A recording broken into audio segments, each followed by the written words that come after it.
14 fallecidos por dengue. Brasil tuvo 249, desgraciadamente. República Dominicana 40, Perú 24, Panamá 8, Guatemala 7, El Salvador 1, Ecuador 3, Colombia 3, Paraguay 5. Argentina no tuvo en el año pasado un solo fallecido por dengue. Tuvimos gente infectada, pero que la pudimos recuperar. También enfermedades respiratorias que con las vacunaciones han bajado, pero yo quiero referirme a un colectivo y a una enfermedad tabú en la Argentina durante mucho tiempo y que hemos sido mencionados, quiero decirles, en materia de salud, bueno, de mortalidad infantil también, entre las 42 menciones figura el tema de salud. Salud tiene en materia de menciones internacionales 1, 2, 3, 4 menciones. Pero yo quiero destacar especialmente una, que es la de la lucha contra el SIDA. El Banco Mundial felicitó en diciembre pasado, 2014, a la Argentina por salvar al menos 4.300 vidas en la última década gracias al acceso universal al tratamiento contra el SIDA. Pero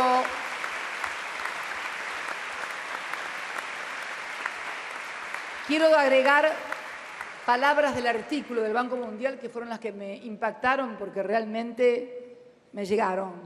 Según el artículo del Banco Mundial, Argentina es, abro comillas, esto lo dice el Banco Mundial, el país que frenó el SIDA con la palabra gratis, cierro comillas, en referencia a la provisión del tratamiento gratuito a los pacientes con HIV.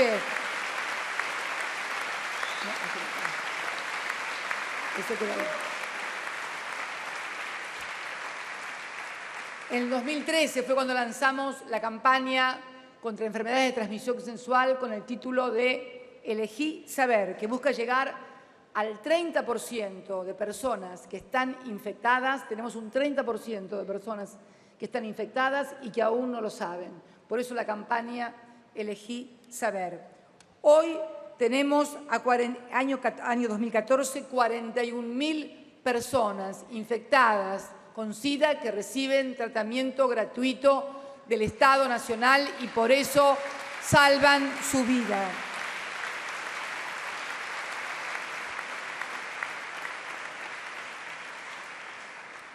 Cantidad de personas con HIV bajo cobertura del Ministerio de Salud al momento son más, 52.000.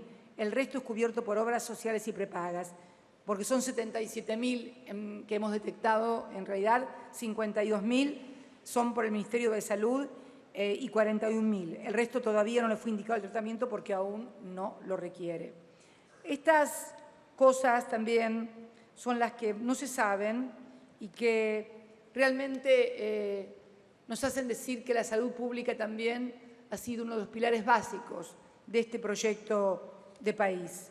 También en materia de planes remediar, la entrega del Plan Redes, programa que apunta a fortalecer la capacidad con 2.200 centros de atención primaria, 3 millones de consultas, el plan de sangre. Yo voy muy rápido porque si no, no voy a terminar nunca más. Recurso humano.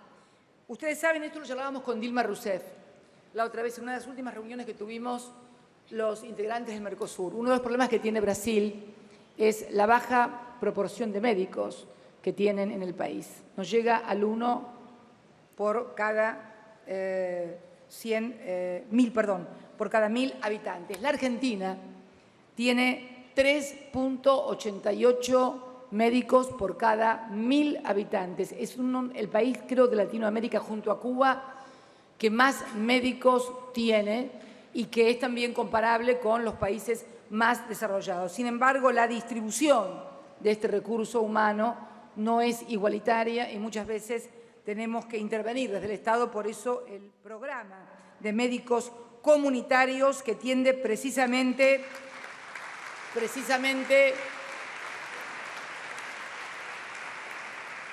a subsanar esto. Por ejemplo, les cuento experiencias personales, institucionales. Nosotros teníamos sueldos excelentes para los médicos en la provincia de Santa Cruz y había médicos que tenían que ir a vivir a Los Antiguos, casi con la frontera con Chile. Tenían casas, normalmente eran parejas de médicos, porque cuando van juntos es mejor que sean parejas, muy buenos sueldos, pero muchos no aguantaban el desarraigo. Y hace poco inauguramos la refacción del hospital de Puerto Iguazú, Marta Suar, que había sido inaugurado un 4 de junio de 1947, ya sabrán por quién. Y nosotros inauguramos en el Calafate un hospital también de alta complejidad, de la misma complejidad que el Marta Suar, y que se van a comunicar por otro sistema que tiene que revolucionar la salud pública argentina, el programa Cibersalud, que estamos lanzando y por el cual estamos conectando a todas las redes de hospitales públicos nacionales para que cuando alguien en Puerto Iguazú, provincia de Misiones, o en el Calafate, provincia de Santa Cruz, se le tome una ecografía o una tomografía computada o una resonancia magnética y los médicos y científicos que están en esos hospitales no tengan la complejidad y el conocimiento suficiente, puedan remitirlo y puedan ser vistos online, en tiempo real, por médicos especialistas aquí en los principales centros que están, obviamente, como siempre, en Buenos Aires o en Córdoba o en Rosario. El programa de cibersalud y de medicina nuclear es una de las políticas más importantes que estamos desarrollando y que vamos a seguir desarrollando con el Plan de Medicina Nuclear 2015-2020. Ya hemos comenzado con el ROFO, el hospital de aquí público en Buenos Aires, especialista en oncología, que atiende a más de 60.000 pacientes. Lo dotamos del más moderno instrumental nuclear. Una anécdota. Cuando entregamos todo ese material se hizo un acto en la Casa de Gobierno, entregábamos otras cosas a otros hospitales y fueron mucha gente que es científica, que son importantes médicos. Uno de ellos me lo encontré en el Otamendi, un cirujano que dicen que es uno de los mejores del país, para no ofender a nadie, y que inclusive opera en el exterior. Y me comentaba que él había estado, yo no lo individualizaba en ese momento, en la ceremonia esa en el Salón de las Mujeres del Bicentenario, cuando yo entregué todo ese material al ROFO, material impresionante, y que él al otro día buscó La Nación, ahí me di cuenta que leía La Nación, y sí, no podía ser de otra manera. Leía La Nación y me dijo, me sorprendí, él me sacó la conversación, me sorprendí de que no hubiera, yo esperaba que, no le digo en la primera página, pero por lo menos en la tercera, cuarta, quinta, octava página, no había una sola palabra de lo que le habían entregado al ROFO. Claro, él es un cirujano, especialista, y entonces él sabía lo que habíamos entregado al ROFO, entendía, y no podía comprender que no figurara en su diario preferido. Y yo le dije, bueno, mire, doctor, cambie de diario, compre página 12, que ahí mejor lo encuentra. Pero la verdad que le entregamos un material impresionante. Y estamos entregando, que después también, cuando lea el programa de médicos comunitarios en salud, es impresionante, sin, por supuesto, olvidarnos del PAMI. El PAMI, que es la obra social más importante de la República Argentina, atiende a 4 millones de personas, de las cuales 2 millones de jubilados reciben el 100% de los medicamentos gratis. Gratis. Algunos datos anuales de lo que hace PAMI. 87.345.000 lentes intraoculares. Por mes, casi 8.000 cirugías de cataratas, 783.145 elementos ópticos, 80.000 elementos de fisiatría, que son las camas y todas esas cosas especiales para los ancianos, para que no se escaren, para los que están postrados, 427 trasplantes, 118.000 afiliados en rehabilitación, 9.600 marcapasos, 26.496 sillas de ruedas. Bueno, en fin, y puedo seguir así hasta el infinito. Trazabilidad, junto con la ANMAT, que hemos hecho de todos los medicamentos y que hemos permitido y que estamos trabajando mucho en la generación de medicamentos públicos que no tienen que enojar a ningún laboratorio ni que nos tienen que poner cancerberos u observadores en la ANMAT. La ANMAT es del Estado y los que están en la ANMAT tienen que responder al Estado, no a los laboratorios. Y no se tiene que enojar nadie. No se tiene que enojar nadie.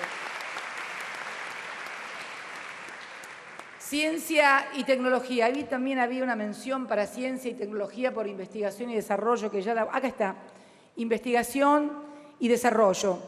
La OIE destacó en abril de 2014 los esfuerzos por incrementar la inversión en el sector. Se puede observar claramente el esfuerzo realizado por Argentina en investigación y desarrollo en los últimos 10 años al cuadruplicar la inversión con la que inicia la serie en el año 2002. El Ministerio de Ciencia y Tecnología también recibió, el Banco Mundial destacó en abril de 2014 los programas de nuestro Ministerio de Ciencia y Tecnología, ese que también creé en el año 2007, que estimulan el espíritu empresarial y buscan brindar soluciones a las empresas, porque hemos hecho algo muy importante. Hemos abierto el campo de la ciencia a la interacción, a la ciencia aplicada, a los procesos productivos, a la economía, para ser más competitivos, para ser más eficientes. El organismo destacó el programa de formación de gerentes y vinculadores tecnológicos y el Fondo Fiduciario, Débora, para la promoción de la industria del software. Y también, tres cosas que les voy a decir y que revelan el salto que hemos dado en ciencia y tecnología. Primero, en el año 2014 incorporamos 800 nuevos 12 investigadores al CONICET. En el año 2003 eran apenas 3.800. Los habían mandado a lavar los platos y muchos se habían ido del país. Hoy, en el año 2014, tenemos 8.512 investigadores, 124% investigadores más. Y una cifra de becarios. En el CONICET, el año pasado dimos 4.177 altas de becarios en el CONICET, llevando la cifra, escuchen bien, en el año 2003 había apenas 1.720 becarios en el CONICET. Hoy, después de las incorporaciones y fundamentalmente de la gran incorporación que hicimos en el año 2014, hemos llegado a 9.520 becarios con un aumento del 453%.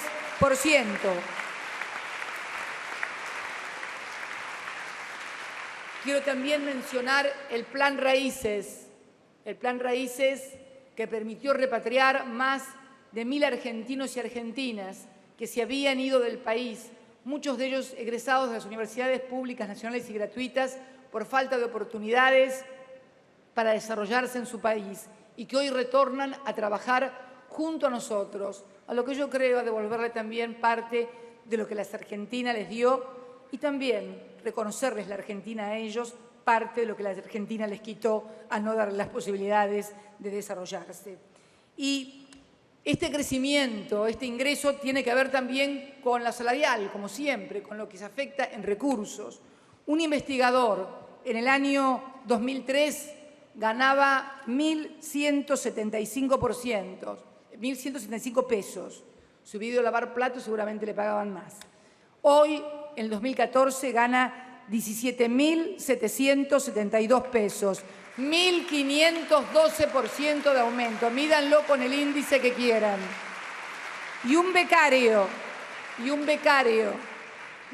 que apenas ganaba 800 pesos en el año 2003, hoy gana 9.619 pesos, 1.202%. Podemos hablar de la cantidad de infraestructura. Me he cansado de inaugurar laboratorios a lo ancho y a lo largo del país, en biotecnología, en biotécnica, Ni qué hablar del centro de bodegas Giol que se inició durante la gestión de Néstor, el polo científico tecnológico que seguimos agregando y que seguimos trabajando y seguimos cubriendo las necesidades de infraestructura. Pero hay un dato con el que quiero terminar con esto de ciencia y tecnología y que me llena de orgullo y que refleja el salto cualitativo que hemos dado. El CIMANGO, que es una institución que estudia y analiza 5.000 instituciones científicas del mundo, las encuesta, el CONICET tenía en ese índice el lugar 151. 151. En el 2014, de ese 151 lugar que tenía en el 2009, habíamos ascendido también un poco, pero estábamos 151. Miren el salto que hemos dado del 2009 al 2014. Hemos pasado del 151 al 79 lugar por la producción científica del CONICET durante los últimos 5 años investigados y encuestados. Esto refleja, en síntesis, lo que es para nosotros la investigación y el desarrollo. También el BID destacó en el año 2014, abril, las innovaciones tecnológicas productivas desarrolladas por el INTA. Quiero también no pasar por alto... Ay, Dios mío, ¿cuánto tiempo llevo ya? ¿Hora y media? 2:40. Ay, no, que sea más rápido. Bueno, gestión 2014, Ministerio de Planificación. 2 horas. Ah, ya me querías echar. El reglamento no funciona. Siempre tiene que funcionar el reglamento. La gestión en materia de infraestructura. Nosotros hemos también, esto Néstor lo dijo en el 2003 y yo lo he reafirmado en cada uno de mis mensajes, pero no solamente lo hemos dicho, lo hemos hecho, que es lo más importante. Hablar, habla cualquiera. Hacer es lo que marca la diferencia. Y digo que en el año que la infraestructura económica y social, como polea de crecimiento económico, de generación de empleo, de generación de competitividad, de economía y en materia logística, no ha tenido parangón en toda la historia. Yo quiero referirme, no voy a hacerles la historia de los miles y miles de kilómetros en rutas, en gasoductos, en líneas de alta tensión, todo en NEA y todo en LOA, en la línea de alta tensión que fue a la Patagonia. No, quiero mencionar simplemente 7 hitos del año pasado. 7 hitos total en este libro y en todos los que tienen, ustedes deben tener el resto. 7 grandes hitos en infraestructura del año pasado. Primero, el lanzamiento del satélite ARSAT número 1.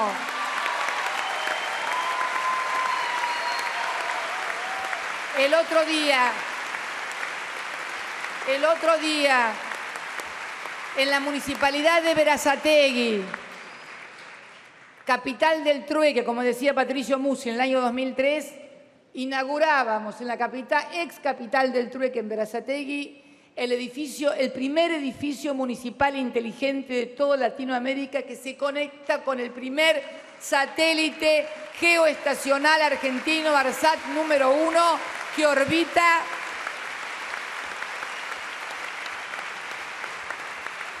después.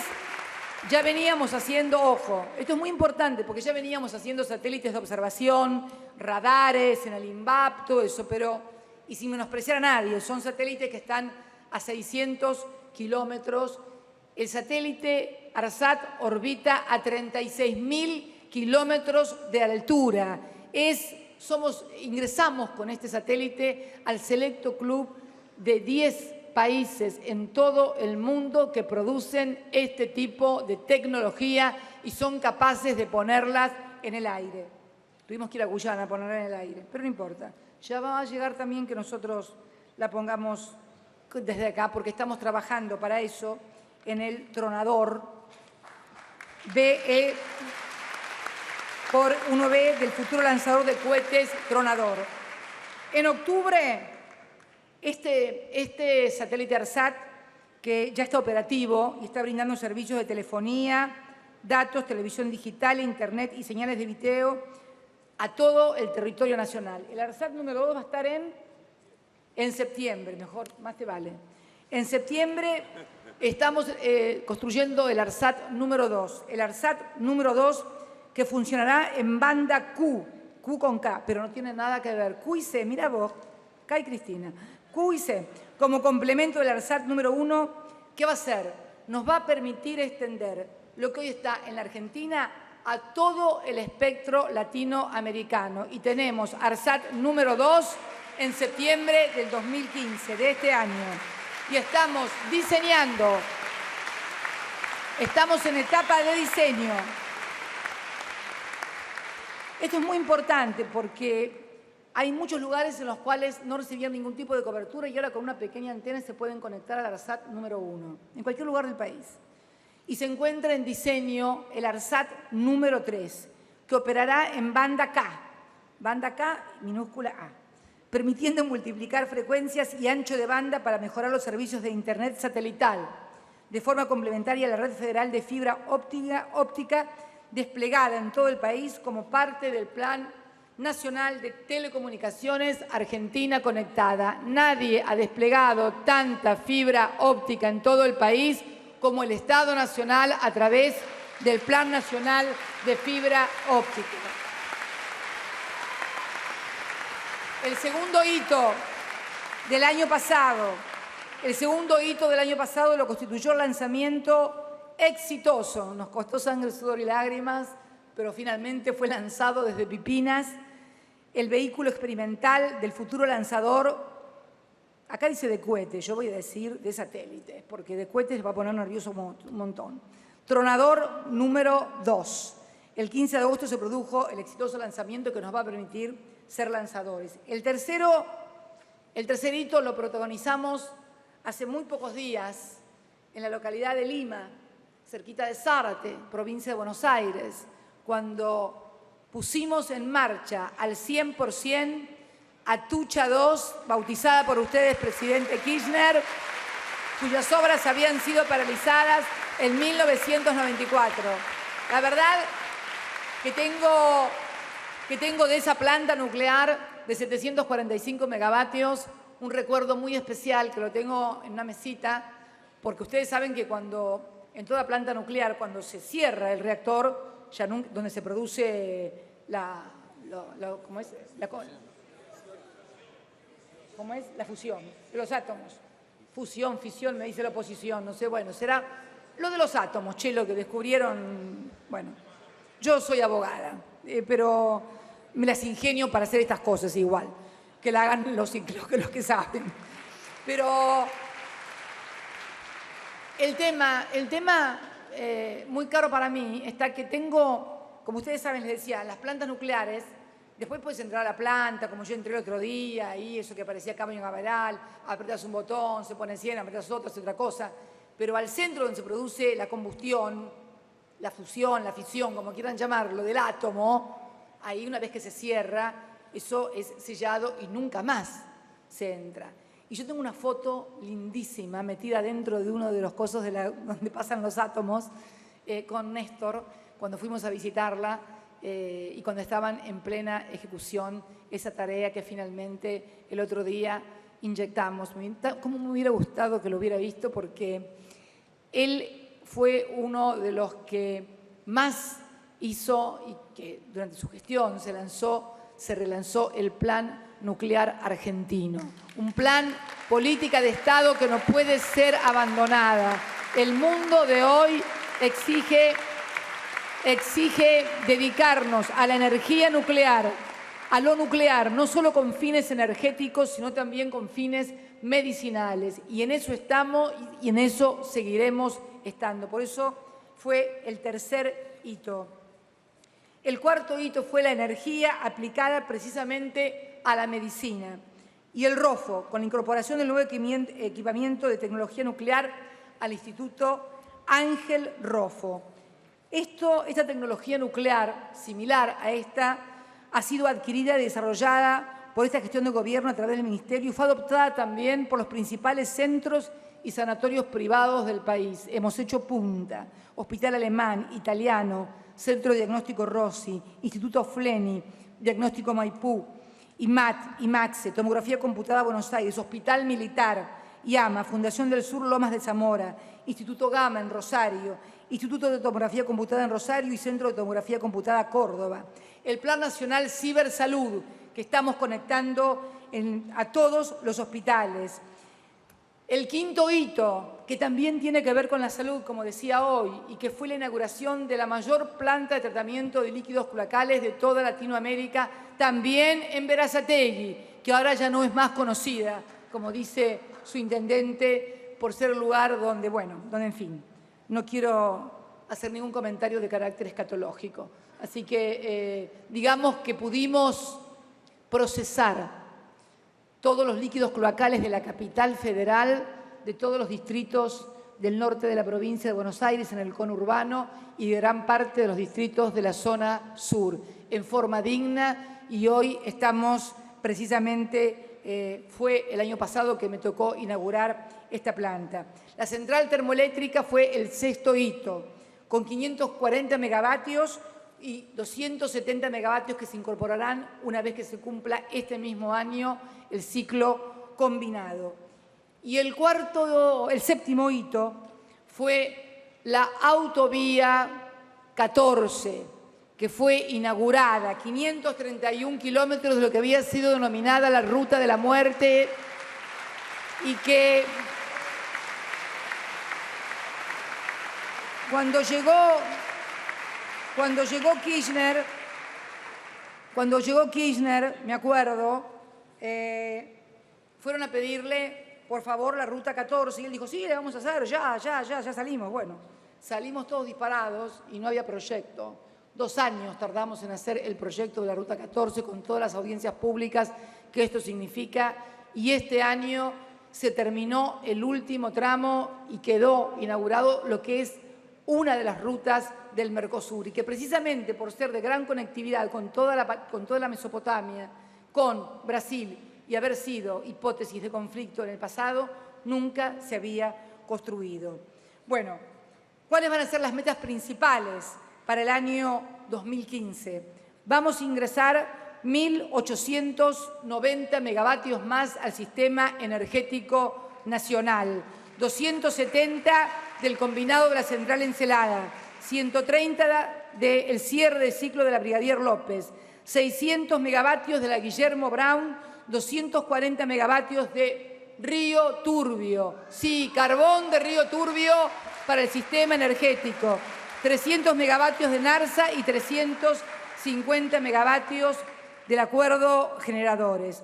Vamos a terminar la primera etapa, también en el 2015, del gasoducto del noreste argentino. Esa deuda histórica que teníamos con 5 provincias argentinas, Formosa, Chaco, Misiones, Corrientes, Santa Fe. El otro día, desde una teleconferencia, vimos la primera soldadura de los primeros caños en la provincia de Formosa, en Ingeniero Juárez. También se va a comenzar este año, ya ingresó el primer desembolso producto de los acuerdos, de los tratados con China para las centrales Néstor Kirchner y Jorge Zeppelin en la Patagonia Argentina, 1.745 megavatios. Puestos de trabajo, chigüidos. Y ya que estamos hablando de China, porque si no me voy a olvidar después, y de los... Bueno, hay un montón de cosas, de planes que seguramente figuran en esta obra. Los acuerdos con China. Yo les digo a todos los argentinos, y fundamentalmente a aquellos que tienen las aspiraciones de conducir nuestro país, la República Argentina, la necesidad de abrir la cabeza. Estamos en un mundo totalmente diferente, no al de hace 10 años. Estamos en un mundo diferente hasta hace 6, 7, 8 años atrás. Nadie imaginaba lo que iba a pasar en el año 2008 en el mundo. ¿Quién se imaginaba? ¿Quién se imaginaba? No solamente en lo económico, sino en lo político, y algo que está íntimamente vinculado e íntimamente relacionado. No es la economía, es la política. Tienen que entenderlo porque el que no lo entienda va a cometer graves equivocaciones. ¿Quién pensaba ver a un presidente estadounidense mandar al Congreso de su país el levantamiento del bloqueo a la República de Cuba? ¿Quién podía ver, como vimos el otro día, sentados legisladores y funcionarios norteamericanos con funcionarios cubanos tratando cómo se va a articular esta nueva etapa? Señoras y señores argentinos, el mundo dentro de 5 años, no dentro de 5 siglos, va a ser diferente. Dentro de 5 años, China va a ser el actor económico más importante, si ya no lo es, del mundo. ¿Cómo? Si toda la vida nos dijeron que teníamos que tener relaciones carnales con aquellos que nunca nos daban nada y nos sacaban todo, no vamos a tener relaciones normales, comunes y diplomáticas, económicas y estratégicas con aquellos que nos vienen a ofrecer inversiones. No se puede ser tan estúpido, no se puede ser tan colonizado mentalmente, tan subordinado intelectualmente, tan chiquito de cabeza y de neuronas. Por favor, ¿dónde van a venir los chinos? ¿Qué miedo le tienen? Pero, mis queridos amigos,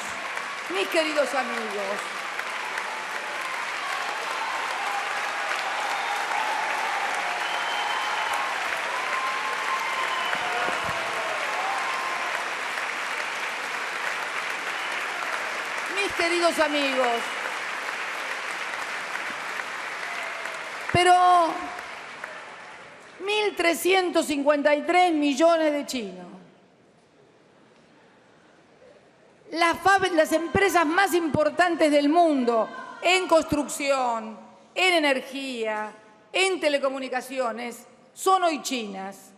Lisandra, ¿ustedes por qué creen que Alemania hoy está tan dura con el resto de la comunidad europea? ¿Saben por qué? Porque lo que antes le vendía a los europeos, ahora se lo vende en tecnología a los chinos. ¿Saben que la canciller alemana va prácticamente una vez por mes a China? Y no porque piensa hacerse una cirugía estética y convertirse en China o en traer chinos para Alemania, sino porque advierten, los alemanes son inteligentes, advierten la necesidad de ampliar sus mercados. Durante la formación de la Unión Europea, el 80% del comercio era intra-Europa. Y Alemania era la primera exportadora. ¿Por qué? Porque le vendía a toda la economía europea. Ahora no le vende más tanto la economía europea porque está en plena crisis. ¿Qué hace? Se traslada y le vende su mejor tecnología a los chinos, porque son chinos pero no son tontos. Además quieren que cuando le vendan las cosas se las transfieran con tecnología. Y está muy bien. Ojalá en todos los países emergentes se reclamara esto. Véndannos con transferencia de tecnología. Esto es lo que hace la República Popular China. Por eso está creciendo también en términos de tecnología. Pero entonces, no se puede tapar el sol con la mano.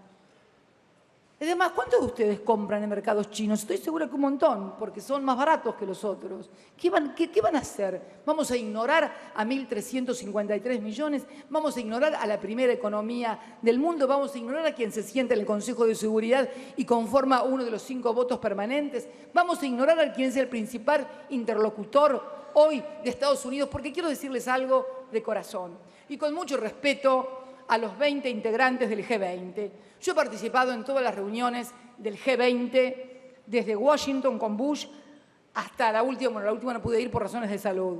Y yo les puedo asegurar que el diálogo entre Estados Unidos y China es permanente y nada se decide en ese ámbito si no cuenta con la aprobación de Estados Unidos y de China. Notifíquense, por favor, de una buena vez por todas y salgan del corsé intelectual y colonial que les han metido en la cabeza y les siguen metiendo de los medios de comunicación.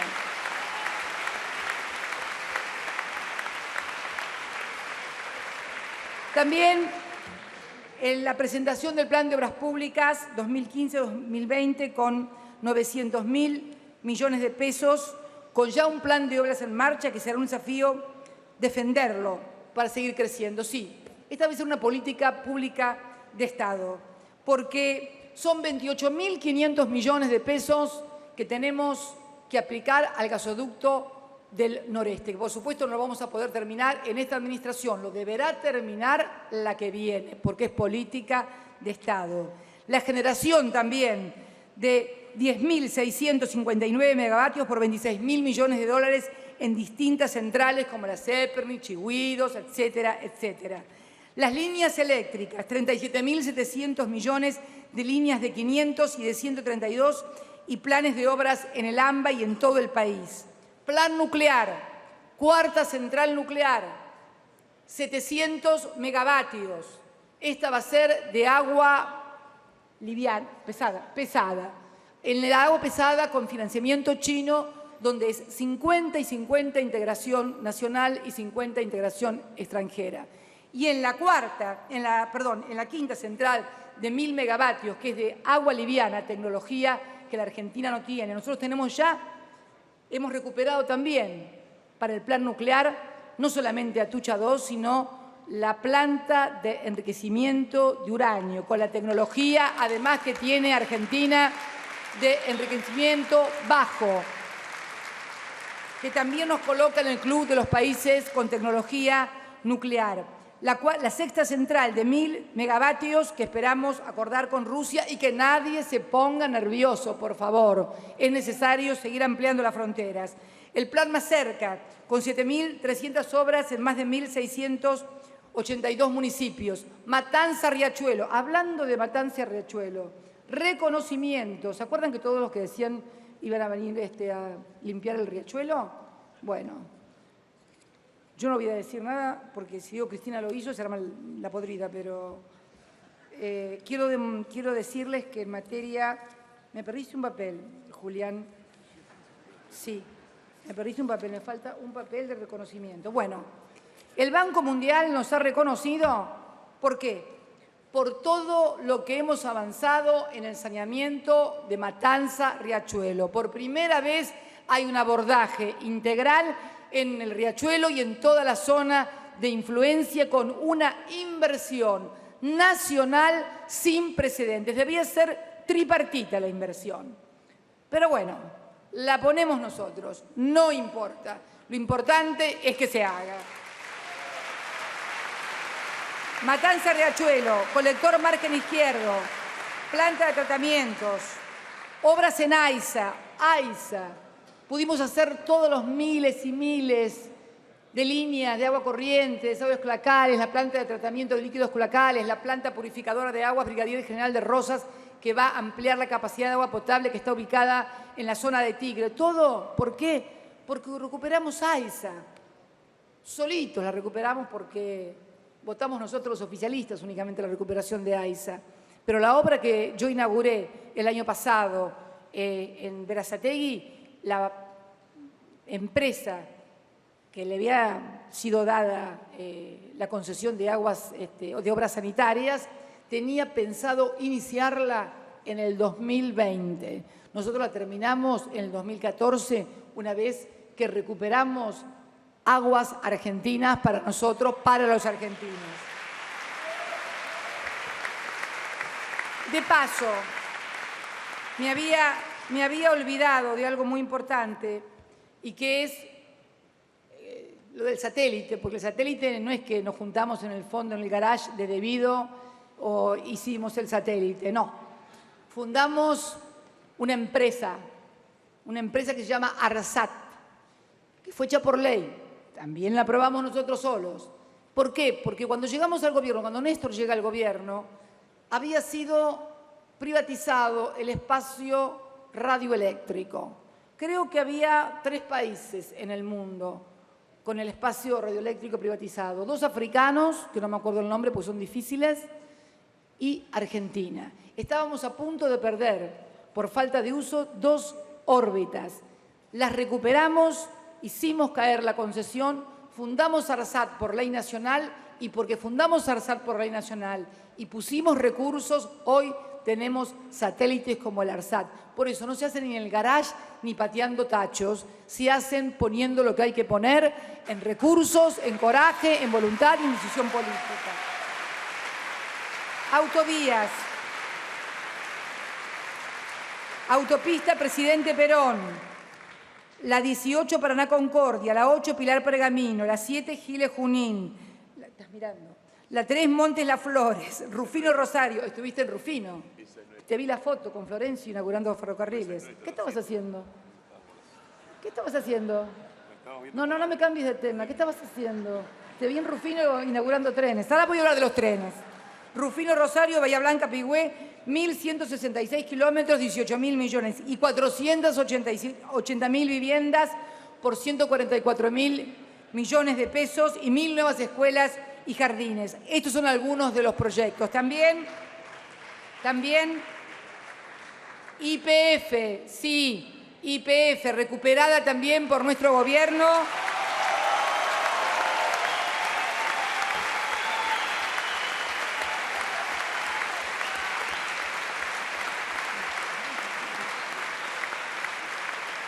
YPF, recuperada por nuestro gobierno en el año 2012, no por ánimo expropiador o estatizante, no en absoluto, sino simplemente por la necesidad de que habíamos entrado en déficit energético, que dicho sea de paso, perdimos el superávit fiscal por la necesidad de importar energía y no hay una pérdida porque gastamos más, sino porque tenemos que importar más energía para la industria, para tu casa, para tu para tu aire acondicionado y para todo lo nuevo que han tenido que enchufar, porque el crecimiento que hemos tenido de conectividad eléctrica, de usuarios eléctricos y de gas ha sido y se mide en millones de personas, en millones de hogares que no tenían luz y que si la tenían no tenían nada para enchufar o estaban colgados. Por eso fue necesario también hacer el tema de YPF. YPF, que ha revertido el declino en la producción de petróleo y de gas. En el año 2014 la evolución de producción y petróleo ha sido del 9,6% y de gas hemos crecido en la producción el 25,1%. Esto no es gratuito, es el Estado Nacional que tiene el 51% de las acciones que con 58.000 millones de inversión ha hecho crecer la inversión en 327% y ha permitido perforar 546 pozos. En el 2011 se perforen 908. Y cuando hablamos de perforar pozos, para los que no son de provincias petroleras, les digo que no es ir y perforar un pozo, es ir y generar cientos y miles de puestos de trabajo, directos e indirectos, en la industria petrolera y en todo lo que es maquinaria destinado a lo mismo.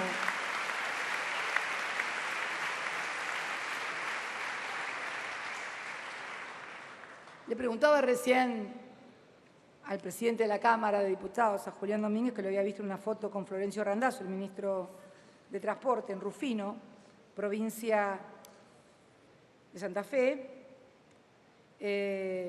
inaugurando un tren de larga distancia, ¿no? A Rufino. Hemos inaugurado a Mar del Plata y creo que el 6 de marzo comienzan las pruebas para el tren a Rosario. Pero me llamó ayer Florencio y me dijo dos frases que le recordaron en los dos lugares que fue, que había dicho Néstor. Una lo dijo el 1 de septiembre del 2003, en el Teatro de la Ranchería, en Junín, que dijo: los trenes van a volver a andar, pues uno de los genocidios más grandes de la Argentina fue haber desarmado los ferrocarriles y desconectado los pueblos, desarticulando la Argentina. Y esto es algo que ni nosotros, ni la historia puede justificar. Y en Rufino le pasaron también una cinta o un video donde Néstor decía, era medio poeta también, decía: de los fierros viejos vamos a construir nuevos sueños. Y los argentinos hoy estamos construyendo nuevos sueños con la renovación de nuestros ferrocarriles. Sí, trenes argentinos, Trenes Argentinos con una inversión que no se hacía desde hace más de 50 años, más de 1.200 millones de dólares en trenes para pasajeros en toda la región del AMBA. Ya hemos hecho toda la renovación de vías y de flota del Sarmiento, del San Martín y del Mitre. Este jueves empezamos a recibir los primeros vagones del Roca y ya estamos trabajando también en la electrificación del Roca, con lo cual toda la región metropolitana, más todos los trenes que se están inaugurando en el interior del país, más el Belgrano Cargas.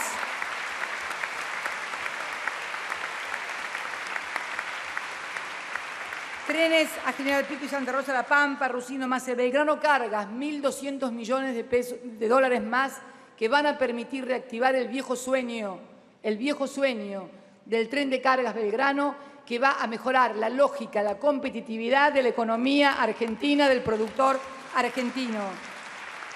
También quiero anunciar en el día de hoy, ¿saben qué día es hoy, no?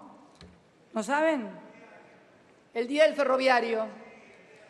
Es el Día del Ferroviario. Y hace 67 años, un señor que se llamaba Juan Domingo Perón anunciaba la recuperación de los ferrocarriles argentinos, la nacionalización de los ferrocarriles argentinos. Yo quiero decirles a todos los legisladores que voy a enviar a esta Cámara un proyecto de ley para recuperar por parte del Estado la administración de los ferrocarriles argentinos.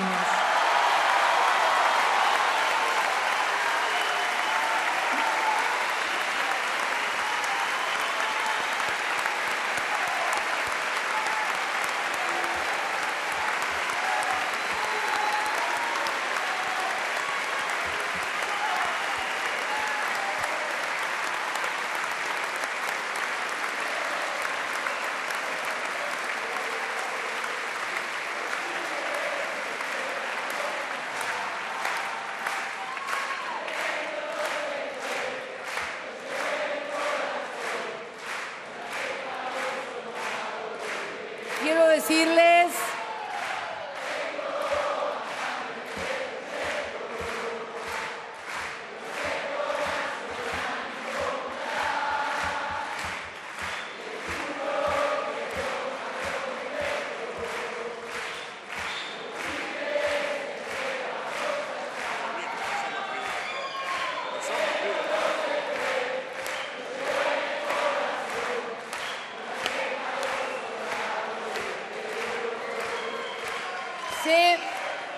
Sé que estoy cumpliendo un sueño de muchos, pero que nadie se engañe. No me mueve ningún afán estatizador. Es simplemente, y con los números que les voy a decir, mejorar la eficiencia. Porque yo sé que mañana van a salir a decir, ¿no ves? Pero como escuché a un candidato presidencial decir que él levantaba todos los principios del justicialismo, salvo los nuestros, porque no, calculo que va a estar de acuerdo con esto que hizo Perón. Así que calculo que ese candidato va a aprobar. Calculamos que el compañero que hace poco, candidato presidencial, ha declarado que comparte todos los principios del justicialismo, salvo este gobierno que no es justicialista. Esto lo hizo Perón, así que calculo que su bancada nos va a acompañar con su voto, por lo menos para, no sea cosa. Pinedo, preparate, mirá vos. Preparate, Pinedo, vos con ese apellido estatizando los ferrocarriles, no sé cómo lo van a explicar, pero no importa.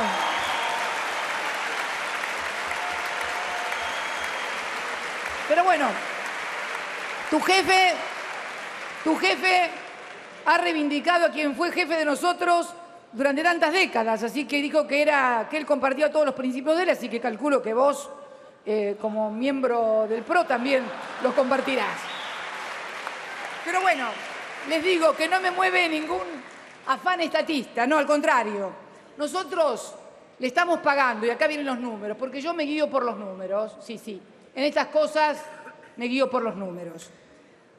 Nosotros tenemos una retribución anual fija y variable proyectada para el 2015 por los contratos de gerenciamiento con las privadas, que siguen, nosotros estamos gerenciando el Sarmiento, pero el Mitre, el San Martín, el Roca y el resto lo están gerenciando privados. Bueno, ahí tenemos proyectado para el 2015 320 millones más 94 millones de IVA. Tenemos IVA por retribución de los recursos humanos de los operadores por 75 millones y retribución por gestión de obras proyectadas para el 2015 de 37 millones. Las OFCE, o sea, que es la que creamos también por ley, la que administra, incrementó sus gastos de operación para la línea de Sarmiento. O sea, nosotros nos hicimos cargo de la administración de la línea Sarmiento. Le fue rescindido el contrato a los antiguos concesionarios y hoy el Estado argentino administra el Sarmiento, que es de los que hemos renovado, el que transporta hacia el oeste mayor cantidad de pasajeros. ¿Lo tenemos claro? Bien. Para que lo vayan fijando en números. ¿Cuándo aumentamos nosotros, como administradores del Estado, el gasto de esta línea que administramos? Un 17%. Mientras que los operadores privados aumentaron sus gastos en la línea de San Martín, un 77%. Gasto que tenemos que pagar nosotros. En la línea Roca, un 27%. En la línea Belgrano Sur, un 56%. Y en la línea Mitre, un 51%. Por lo tanto, recuperando el Estado y administrando en la forma que lo estamos haciendo, porque también es cierto, hay que administrar bien. Esto no es un problema de públicos o privados, es un problema de gestión y de administración. Y no hay distinción, puede ser privado y ser un queso administrando, y puede ser público y ser brillante administrando. Bueno, en base a esto he tomado la decisión de recuperar la administración y por eso voy a enviar una ley a este Congreso, porque las cosas no se deben hacer sin el apoyo del Legislativo, más en una cosa tan importante como esta. El ahorro será de 415 millones adicionales. Siguiendo también con agricultura, ganadería y pesca, quiero hacerlo lo más rápido posible. Primero, decirles que el crecimiento y la eficiencia en lo que hace a todo lo que es producción agropecuaria se puede medir en cómo han aumentado el número de hectáreas sembradas y que ha aumentado mucho más la producción con la misma cantidad de sembradas áreas. Por ejemplo, si en el área de granos y algodón el área sembrada aumentó un 27%, la producción aumentó un 59%. En soja, un 36% la superficie, un 84% la producción. En maíz fue la superficie un 104% y un 120% la producción. Pero lo más importante del maíz, y esto es lo que yo quiero levantar y dirigirme a todos los pequeños y medianos productores agropecuarios. Lo que más me gusta es que estamos industrializando el maíz y necesitamos que ese maíz vaya a parar a los chanchos, no tirárselo a los chanchos, sino que lo coman los chanchos, porque no puede ser que exportemos maíz e importemos cerdos. Fíjense lo que hizo China. China redujo la exportación de maíz y aumentó la importación de sorgo para poder alimentar a sus chanchos y hacer carne, porque es algo absurdo, es algo antieconómico que yo exporte maíz y tenga que importar carne porcina. Y todavía aún tenemos que importar carne porcina, pese a que hemos crecido muchísimo. Ahora voy a dar los números. Pero es importante de que, y me dirijo a esto a todos los pequeños y medianos productores de soja, de trigos, que dediquen parte del maíz a los cerdos, porque tenemos que llegar como meta en el 2018 al autoabastecimiento de carne porcina y de ser posible también a tener saldo exportable, porque es la carne que más se consume y se va a consumir en el futuro. Por eso me dirijo a ellos, para que puedan aprovechar todas las oportunidades de negocios. En la producción de biodiesel, gracias a las leyes de promoción que hemos hecho, hemos tenido un aumento de 275% de producción. Y hoy todas las semillas prácticamente en variedades de soja son de origen nacional. Quiero dirigirme a la carne. El aumento de faena aviar ha sido exponencial, 164% del 2003 a la fecha. Porcina también aumentó un montón. ¿Se acuerdan cuando yo hablé de los porcinos y de todo ese tema del sexo? Bueno, 182, no te rías, Mayán, 182% hemos aumentado la producción, la faena en millones de cabezas, pero todavía hace falta más. Consumo de carne por habitante. El consumo de carne por habitante ha crecido en forma exponencial. 29%, 110 kilos por habitante por año. 58, por supuesto, a vacuna. 39, casi 40 kilos de pollo. 10 kilos y medio de chancho, que antes no se comía chancho prácticamente, bueno, desde aquella famosa locución, 10 kilos y medio.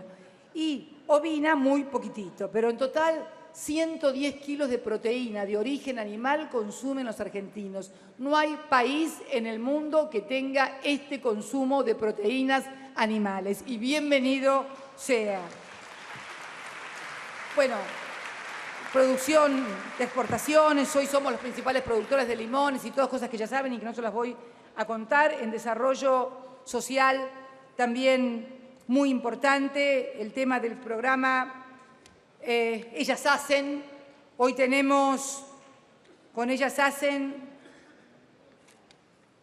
100.000 mujeres cooperativistas que han accedido a capacitaciones con certificación de universidades nacionales, en el Plan Fines. Hablando del Plan Fines, ya tenemos más de 600.000 graduados en educación del Plan Fines, entre universitarios, terciarios, secundarios y mínimamente primarios, que lancé en el año 2007.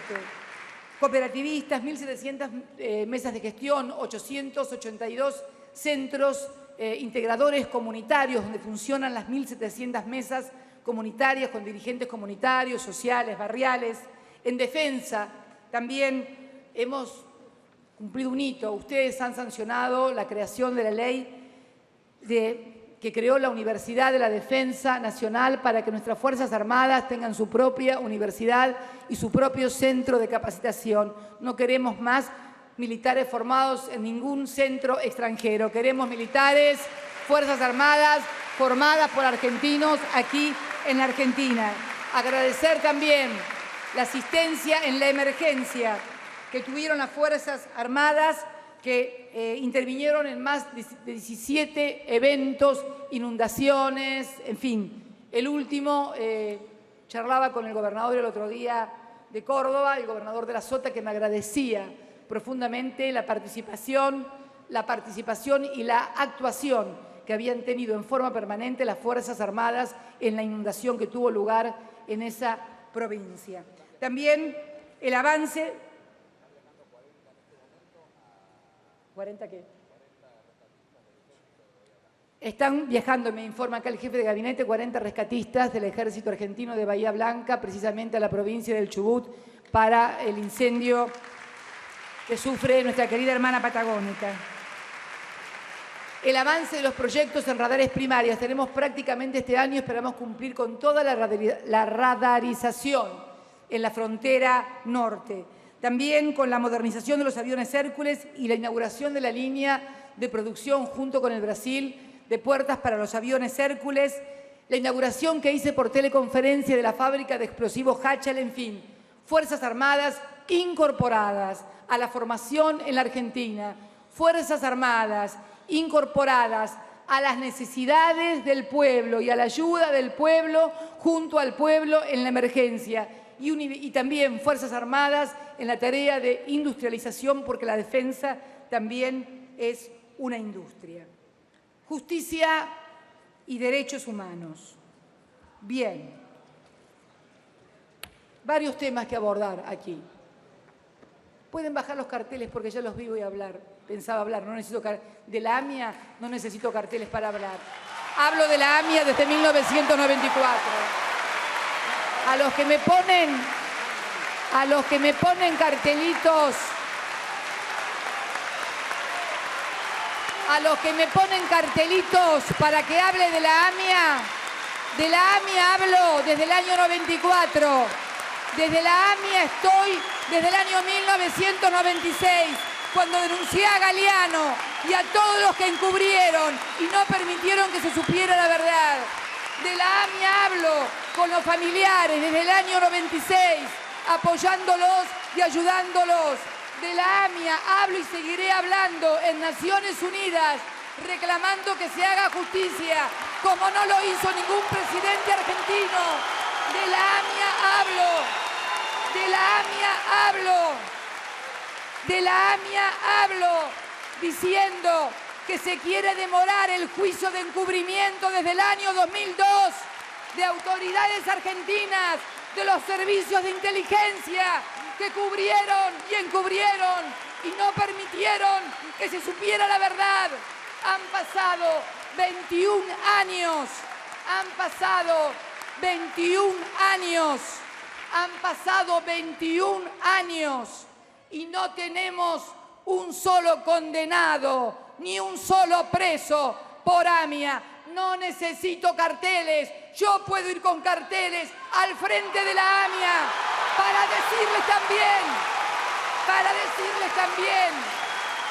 para decirles también que un expresidente de la DAIA, Rubén Beraja, encubridor y vaciador de bancos, presidente de la AMIA, está procesado en juicio oral por haber traicionado su religión y asociación.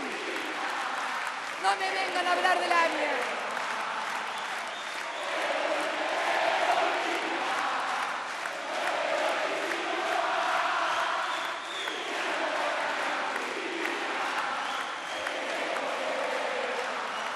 De la AMIA puedo hablar cuando el otro día me entrevistaba. Es un tema que me toca muy de cerca, porque en soledad no queda casi ningún legislador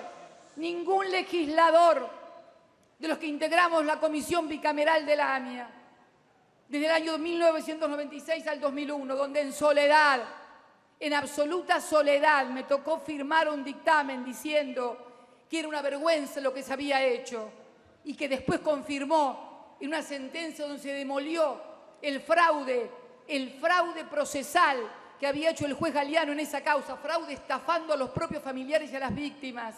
Demolieron en la sentencia en el año 2004. Desde el año 2000 que se inició el juicio de encubrimiento a los funcionarios de ese entonces, porque la AMIA no explotó ayer ni durante nuestro gobierno, explotó hace 21 años. Y hace 21 años que los familiares y las víctimas demandan justicia. No solamente la AMIA, la embajada. También quiero hablar de la embajada. Y si se me permite, por favor, este es un tema internacional, señores. En el año 1992 voló la embajada de Israel. 29 personas murieron, 249 heridos. Un chico, inclusive, hijo de un médico que pasaba por ahí por la calle, también voló junto con la embajada. Ese fue un atentado en territorio israelí, porque la embajada es territorio israelí. Siempre me ha llamado poderosamente la atención.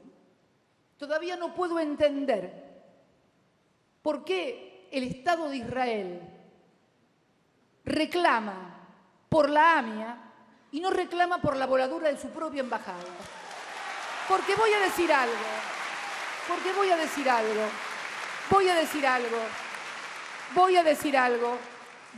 algo. Que nadie se confunda, la AMIA no fue un atentado contra los judíos, como vi en la solicitada el otro día.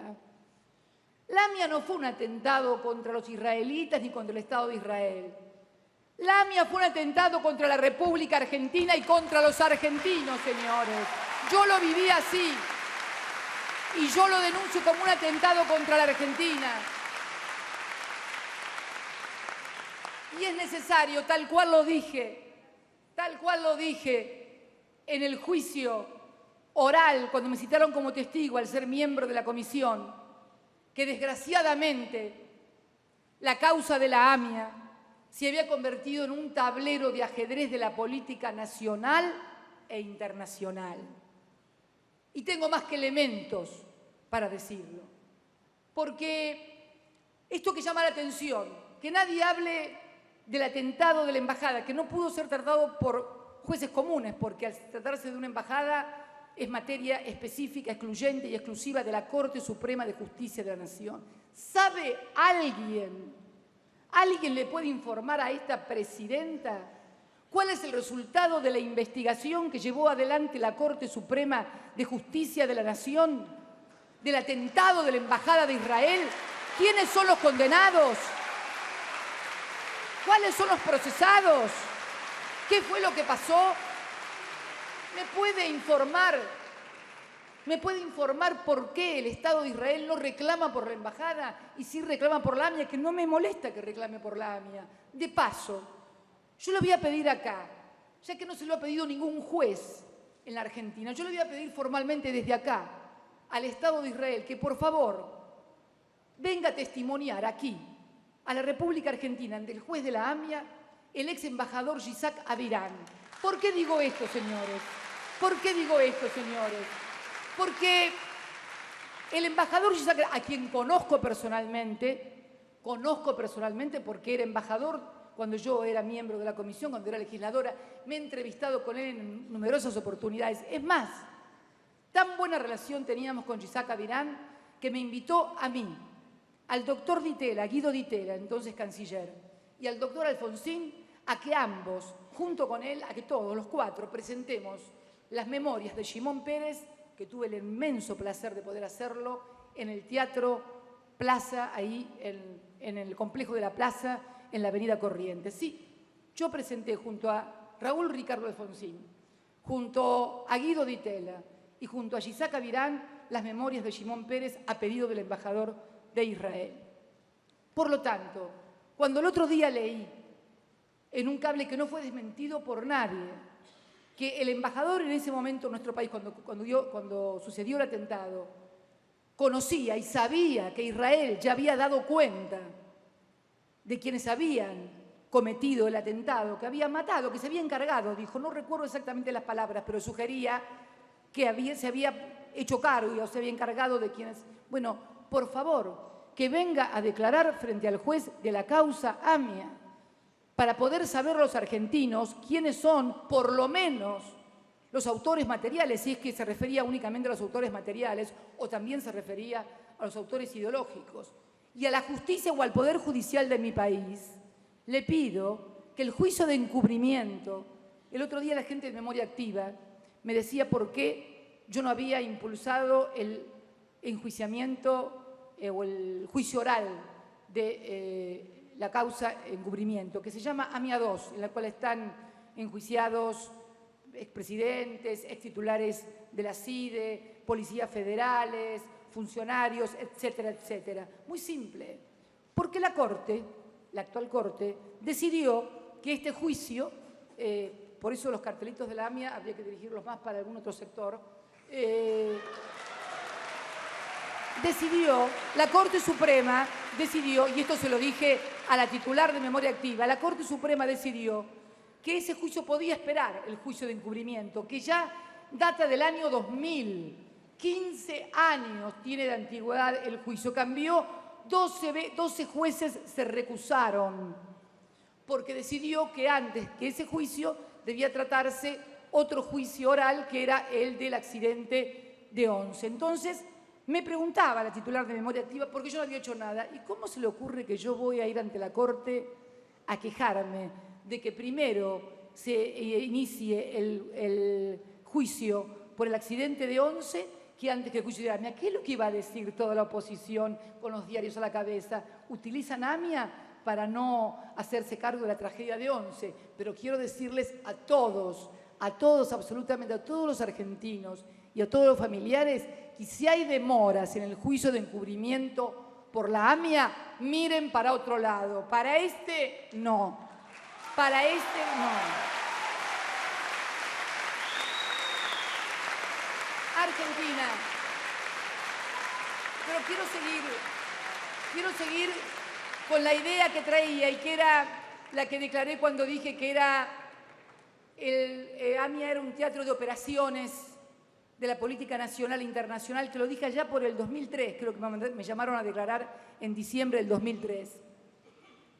Cuando uno mira el mapa geopolítico, lo que pasaba en el mundo y en el país, y las fechas en que sucedieron los atentados en la República Argentina, tiene que ver con lo que sucedía en Medio Oriente. En 1992, cuando se produce la voladura de la AMIA, asume como primer ministro israelí Yitzhak Rabin. Yitzhak Rabin había trabajado en toda su campaña con un objetivo, que él iba a llevar la paz entre Israel y Palestina. Él quería también ocupar un lugar en la historia, tenía todo el derecho a hacerlo, porque Menachem Begin, un líder ultraderechista israelí, había logrado la paz con Egipto. Y él quería lograr la paz, Rabin, un gran estadista israelí, un gran estadista, le costó la vida. Lograr la paz le costó la vida, y no a manos de un yihadista, sino a manos de un ortodoxo de su propio país que no quería la paz. Un gran estadista, Yitzhak Rabin. Yitzhak Rabin gana las elecciones en el 92. Toda la campaña había sido centrada exactamente en lograr la paz entre Palestina. Para esto era necesario la colaboración de Siria. En el 92 vuela la embajada de Israel. Las conversaciones con Siria comienzan en el año 93. ¿Por qué? Porque hay una famosa frase de Henry Kissinger, decía que no puede haber guerra en Medio Oriente si no interviene Egipto, pero tampoco puede haber paz si no interviene Siria.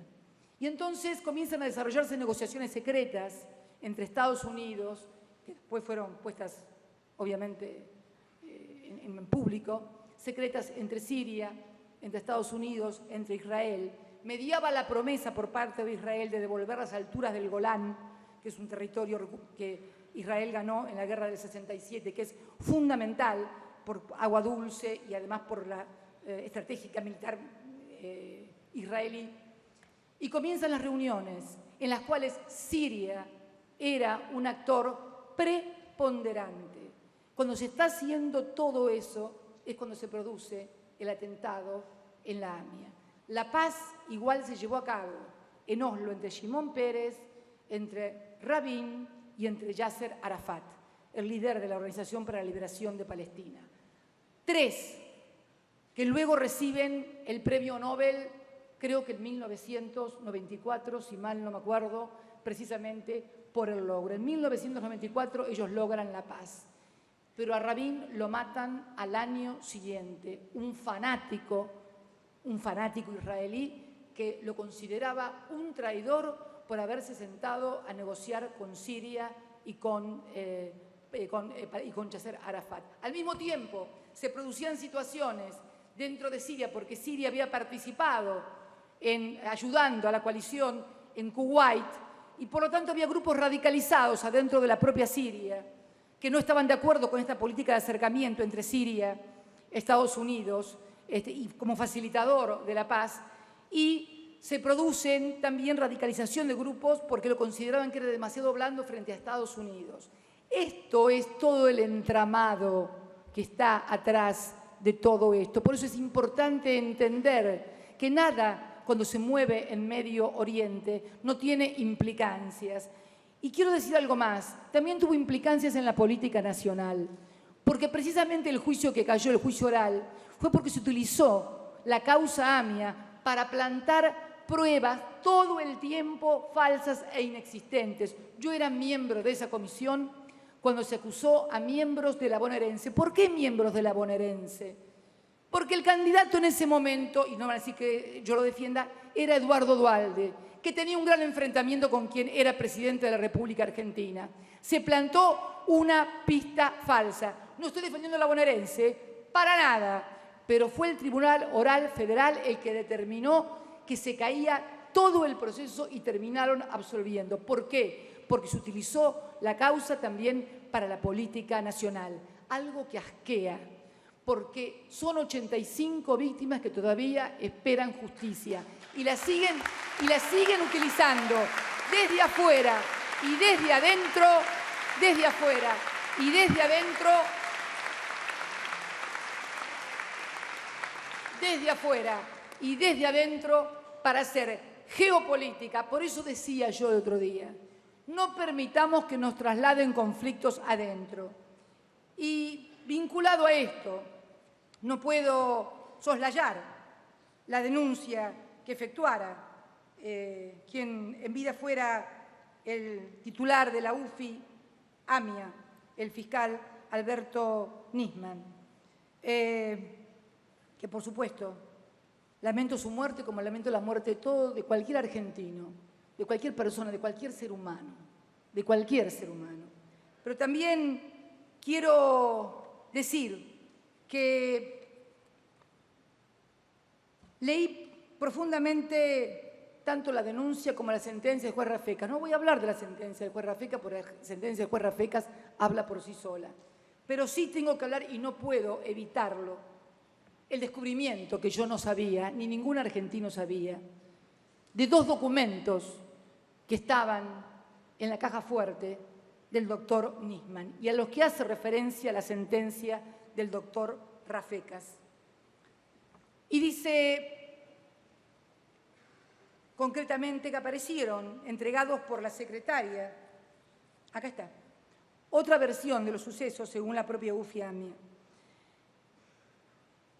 La documentación comienza con un acta labrada el 20 de febrero por la doctora Soledad Castro, secretaria de dicha unidad fiscal. O sea, era una de las empleadas o una de las colaboradoras del doctor Nisman, que le entrega al juez Rafecas 2 documentos, 2 oficios. Uno dirigido a la Procuración Fiscal, donde le informa que va a mandar a la Presidencia de la Nación una solicitud para que sea planteado en el Consejo de Seguridad el tema de la extradición de los iraníes. Yo quiero leerla porque vale la pena leer lo que, además, esos 2 documentos no son ni escuchas, ni me contaron, ni un artículo periodístico. Son 2 documentos de puño y letra firmadas por el doctor Nisman. Uno fechado en diciembre del 2014 y otro fechado en enero del 2015. Esos 2 documentos dicen exactamente lo contrario a lo que dijo en su denuncia. Ese expediente que dice Cristina Fernández de Kirchner sobre encubrimiento, luego de haberse agregado por parte de las actuales funcionarias de la UFI y por el juez Rafecas la causa, debería ser recartulado y debería llamarse Nisman versus Nisman. Porque ¿a qué Nisman le creo? ¿Al de la denuncia sin pruebas del 14 de enero del 2014? ¿O al Nisman, de enero del 2015? ¿O al Nisman de enero del 2015 que levanta toda mi actuación en Naciones Unidas, que enumera prolijamente todos y cada uno de mis discursos y donde reconoce textualmente que si bien el memorándum no es lo mejor, persiguió el objetivo siempre de lograr que los acusados se sienten frente al juez de la causa en Teherán a ser interrogados, porque si no son interrogados no hay causa ni hay juicio. Y podemos ir todos los 18 de julio. Y la dirigencia de la comunidad, tanto de la DAIA como de la AMIA, puede rasgarse las vestiduras todos los 18 de julio en un palco frente a la AMIA, pero los 85 muertos van a seguir sin justicia, sin acusados y sin condenados, porque no hay otra posibilidad de hacerlo que a través de interrogar a quienes el fiscal ha acusado. Esto fue lo que durante años reclamamos. Esto fue lo que el propio fiscal y inclusive el anterior juez Galeano y el doctor Canicova Corral en más de 20 presentaciones reclamaron: un tratado de cooperación bilateral que cooperara la República Islámica de Irán. Este gobierno fue el único que logró que la República Islámica de Irán firme algo vinculado con la AMIA, porque se negaban a firmar algo vinculado con la AMIA. No querían firmar absolutamente nada. Y lograr. Y voy a leer palabras de la propia secretaria que habla. Un escenario adverso. Sostiene que el tratamiento del memorándum es un escenario adverso a la vía que pretendía intentar. Esto no lo digo yo, lo cuenta la secretaria. Pretendía intentar, dado que su propuesta de abordaje compulsivo. ¿Ustedes saben qué es abordaje compulsivo en el Consejo de Seguridad? Abordaje compulsivo en el Consejo de Seguridad es crear lo que se denomina un casus belli, porque el Consejo de Seguridad está integrado por 15 personas. 5 representan a los miembros permanentes y 10 a los miembros rotativos. Si ya está el veto de uno solo de los miembros, no pasa nada. Supongamos que se pongan de acuerdo los 15 miembros y que le digan a Irán que tiene que extraditar a los 5 detenidos. Y los 5 detenidos Irán se niega. ¿Qué van a invadir a Irán? Ustedes saben que no. Ustedes saben que esto no es cierto, que nadie va a invadir Irán, porque le hemos pedido a Estados Unidos que incluya en sus negociaciones nucleares precisamente la causa AMIA, y tampoco la ha incluido. Y esto es lo que surge. Surgen 2 documentos. Uno, el público, donde dice que encubrimos a nosotros, que fuimos los que dotamos de recursos humanos, económicos, que venimos bregando desde el año 1996 por esta causa, a nosotros, que lo pusimos al propio fiscal Nisman al frente de todas las investigaciones, dándole todo lo que él pedía. Era la Secretaría y era la Fiscalía que más recursos contaba de todo el Poder Judicial y la única que tenía una sola causa. Yo misma me desgañité gritando en la ONU desde el 2007 que soy presidenta hasta el año pasado porque realmente cooperen y se permita que el juez le tome declaración a los acusados, que es la única forma de llegar. No hay otra forma de llegar. Pero no se preocupen. El 10 de diciembre va a haber otro presidente. Ese presidente puede ir al Consejo de Seguridad, si él estima conveniente, acusar a Irán ante el Consejo de Seguridad y plantear un casus belli en el Consejo de Seguridad y hacerse responsable de plantear un casus belli en el Consejo de Seguridad. Seguro que alguno lo va a vetar, pero a lo mejor tienen suerte y no lo vetan y a lo mejor que invaden Irán para tomarle declaración a 5 iraníes. Miren, voy a leerles un artículo muy interesante que apareció en Clarín. Miren qué interesante. Yo leo todo. La decisión de Rafecas sorprendió en Washington. ¿Se acuerdan de lo que yo les hablaba con el tema de la geopolítica internacional, no? Hay sorpresa en Washington, dice, por la velocidad con la que el juez Rafecas tomó. Escuchen esto, comillas. Me parece que una decisión tan seria como esta se tomó un poco rápidamente, señaló a Clarín Joseph Humir, director de la organización Center for Security Free Society, un lobby, un think tank, un lobby, con sede en la capital estadounidense y coautor de la estratégica penetración de Irán en América Latina. Humir conoce en detalle el caso AMIA, también la denuncia de Alberto Nisman y al propio fiscal fallecido, ya que ambos fueron invitados al Congreso de los Estados Unidos en junio del 2013 a exponer sobre la influencia del régimen iraní en la región. Humir agregó que más allá de la decisión del juez Rafecas, lo importante es la argumentación que Nisman pensaba llevar ante el Congreso argentino poco horas después de su muerte. Yo no creo, dice textual, yo no creo que Nisman realmente hubiera querido atacar a la presidenta. No era su propósito. Lo que creo es que de alguna manera estaba usando a Cristina Kirchner, esto es textual, a Cristina Kirchner como un vínculo para poder abrir el caso de AMIA a un nivel internacional, a cortes globales, a Naciones Unidas. Esto es lo que dice. Entiendo que hay una lógica de que el memorándum nunca se llevó a cabo y que no se llegó a terminar y que supuestamente las transferencias de energía tampoco se profundizaron. Solo hay intentos y en la ley los intentos no son suficientes. ¿A dónde voy con todo esto? A que muchas veces el contacto permanente con la política interna, los avatares, las peleas, las discusiones, los intereses, las mezquindades, nos llevan a perder de vista las cosas. Pero esta es la escena que hemos creado en el orden internacional.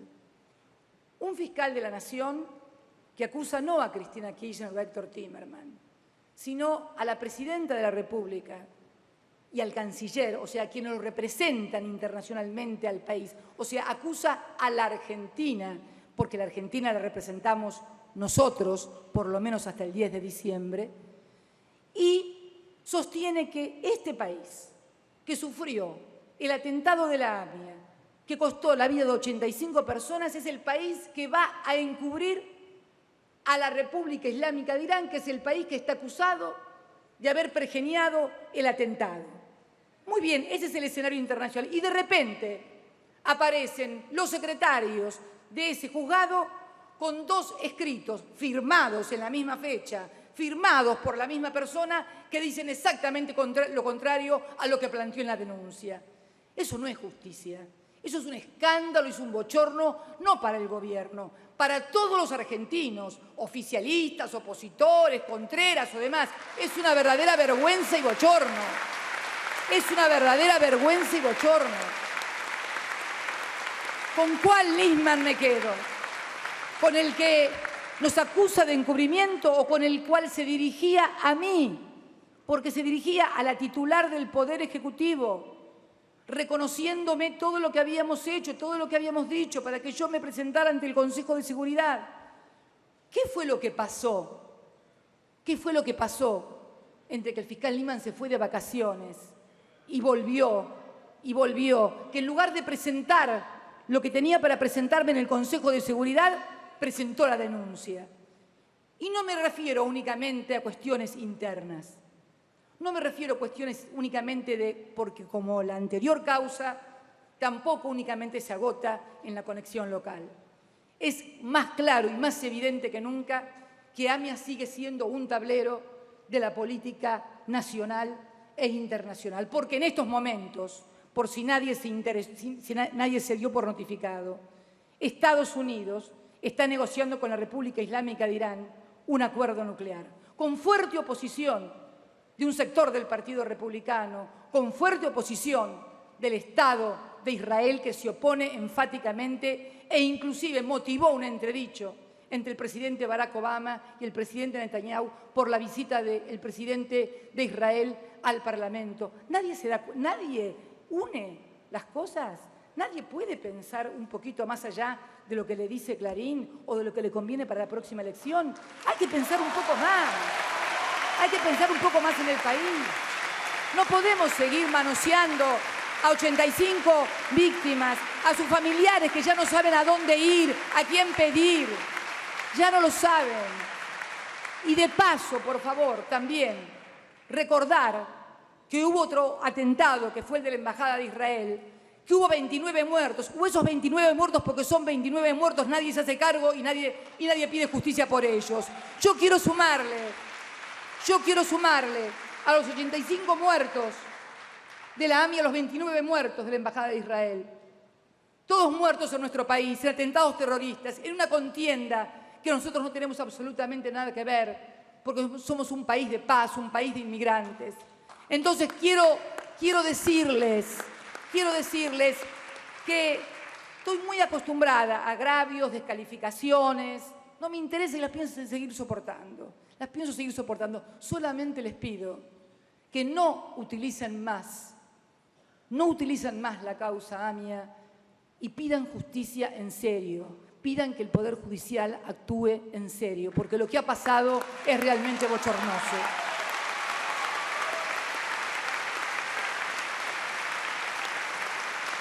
Con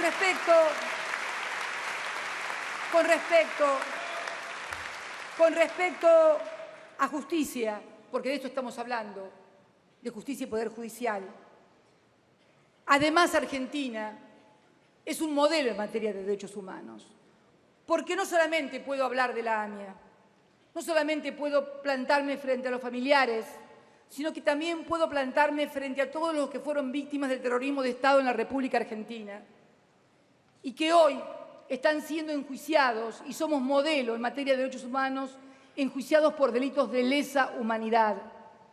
Hay más de 900 condenados, cientos de juicios que se están realizando en todo el país, precisamente porque este Congreso declaró la anulación de las leyes de obediencia debida y punto final, que fueron convalidadas constitucionalmente también por la Corte Suprema de Justicia de la Nación. Porque somos además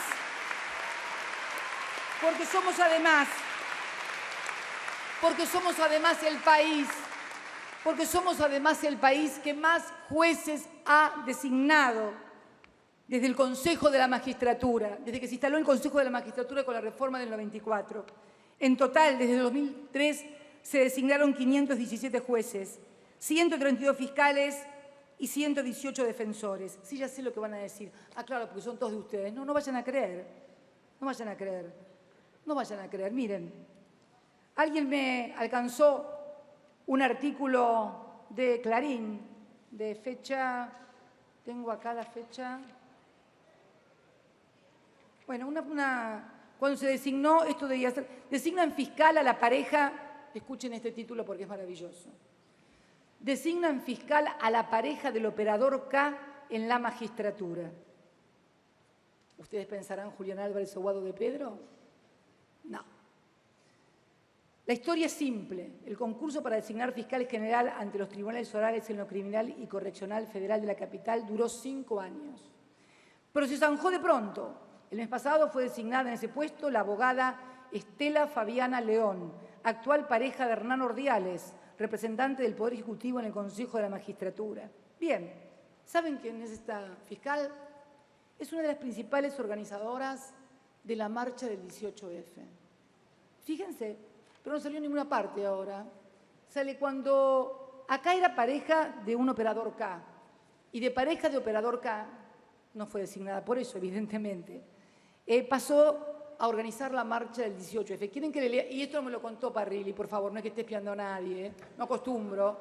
¿Saben qué? Me encantan las redes sociales, me meto en el Facebook y como hay gente que pone cualquier cosa en el Facebook, uno se entera también de cualquier cosa. Miren, miren. Fabiana León, que fue designada, calculo, en el año... ¿Dónde está Julián Álvarez? Vos debes acordarte. Arriba, estás arriba, bueno. ¿Y qué nos dice la fiscal Fabiana León? Que para Clarín la habían designado porque era operador, era la pareja del operador acá en la magistratura. ¿Qué nos dice hoy en su Facebook? 28 de enero. En estos años de desasosiego laboral que vengo viviendo, he podido anticipar muchísimas graves circunstancias. Lo que jamás imaginé fue que estaría concurriendo a las exequias de un compañero. Mi país me duele mucho, me duele en el alma, me duele como hace muchísimos años no me dolía, me duele para peor. Me gustaría que la señora presidenta, bueno, ella empieza a pedirme cosas, y acá viene, acá les dejo el link de la nota que dio el fiscal de Cámara, Ricardo Sáenz, sobre la investigación de la muerte de nuestro compañero fiscal Alberto Nisman. Esto es lo que vivimos, dice dramáticamente. Sale Sáenz con cara de, no sé, de cara, todos tienen cara, y dice, miren lo que dice, es evidente, comillas, lo dice él, no lo digo yo, es evidente que quieren sacar a Viviana Fein de la causa. ¿Quién quiere sacar a Viviana Fein de la causa? Este es el Facebook, este es el artículo del fiscal Sáenz, publicado para que no se enoje cuando lo nombro, por la fiscal Fabiana López en su Facebook, la que decían que era acá cuando la nombramos en el Consejo de la Magistratura como fiscal. Esto es, el debate es, me encanta Gerardo, me encanta, no me encanta, déjenme volver a ser legisladora por un momento, voy a volver al debate, estábamos hablando de justicia. Voy a hablar de justicia y voy a hablar precisamente de esa justicia que tiene que reconocer no solamente la independencia del Poder Judicial, sino la división de poderes. Porque, ¿saben qué? ¿Saben qué? No solamente tiene que haber independencia del Poder Judicial, tiene que haber también división de los poderes. El Ejecutivo y el Legislativo, que son elegidos por el voto popular para gobernar el Poder Ejecutivo y para legislar y controlar ustedes los legisladores. Y en todo caso el Poder Judicial para controlar la legalidad y la constitucionalidad de los actos que hacemos nosotros, pero no para gobernar o para cambiar las leyes o para pretender elegirse al legislador. Porque, señoras y señores, hace